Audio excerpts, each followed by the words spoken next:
ট্রাম্পের শুল্ক বোমার আঘাতে এবার সংকটে ভারতীয় স্টার্টআপগুলি। 2025 সালে ভারতীয় সংস্থার বিনিয়োগ বৃদ্ধি 52.4%, 21 সালের তুলনায় প্রায় 4% বৃদ্ধি। এ ব্যাপারে বিস্তারিত জানবো। টেলিফোন লাইনে যুক্ত হয়ে গেছে প্রতিনিধি শেখ মনিরুল। মনিরুল, কি জানতে পারছো? দেখো, ট্রাম্পের শুল্ক বোমার পরে রাজনাথ সিং থেকে আরম্ভ করে বাণিজ্য মন্ত্রী পীযূষ গোয়েল বারবার বোঝানোর চেষ্টা করছে যে ট্রাম্পের শুল্ক বোমায় খুব একটা ভারতীয় অর্থনীতির ক্ষতি হবে না। এই মর্মে তারা যে কিছুটা ঠিক ছিল সেটা কিন্তু ঠিক, কারণ আজও সেন্সেক্সের যে পরিমাণ সেই সেন্সেক্সের সূচক কিন্তু বৃদ্ধি হয়েছে, গতকালও সেই বৃদ্ধি হয়েছে। ট্রাম্পের শুল্ক বোমায় ভারতের অভ্যন্তরীণ বাজারে সেন্সেক্সে বা নিফটিতে খুব একটা বেশি ধস না নামলেও কিন্তু চিন্তায় রয়েছে রপ্তানি শিল্পে। যেটা তোমায় তথ্য দিই, যে এনআই স্টার্ট আপ গুলি যেগুলো মার্কিন যুক্তরাষ্ট্রে গিয়ে ব্যবসা করছিল, যে এনএআই স্টার্ট আপ গুলির কিন্তু যথেষ্ট ক্ষতি হতে পারে।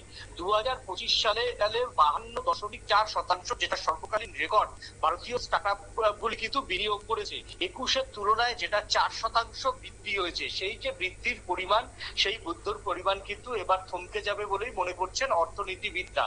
কারণ স্টার্ট আপ গুলির ক্ষেত্রে যদি 54% সর্বোচ্চ তোমার হচ্ছে শুল্ক বোমা থাকে, তাহলে স্টার্ট আপ গুলি সেখানে কিন্তু স্মল স্কেল যে ইন্ডাস্ট্রি গুলি কিন্তু সেখানে খুব একটা বাস্তবায়িত হবে না।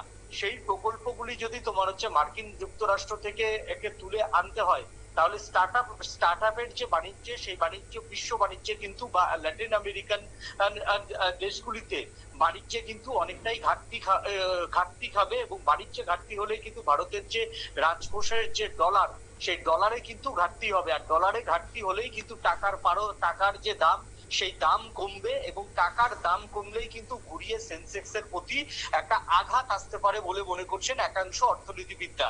এর থেকে পরিত্রাণের উপায় কি, সেটাই এখন ভারতীয় বাণিজ্য মন্ত্রকের কর্তারা তারা ভাবছেন।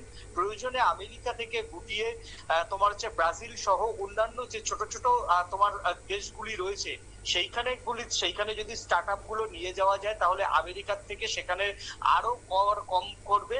আর ভারত সরকার যদি নেগোসিয়েশন করে অন্তত 10% শুল্ক, সেটা মানে যেটা 50%, সেখানে যদি 12% কি 13% শুল্কে ল্যাটিন আমেরিকার শত্রু দেশগুলিতে শুল্ক নিয়ে আসতে পারে, তাহলে বাজার কিছুটা ঘুরে দাঁড়াবে বলে মনে করছেন অর্থনীতিবিদদের একাংশ।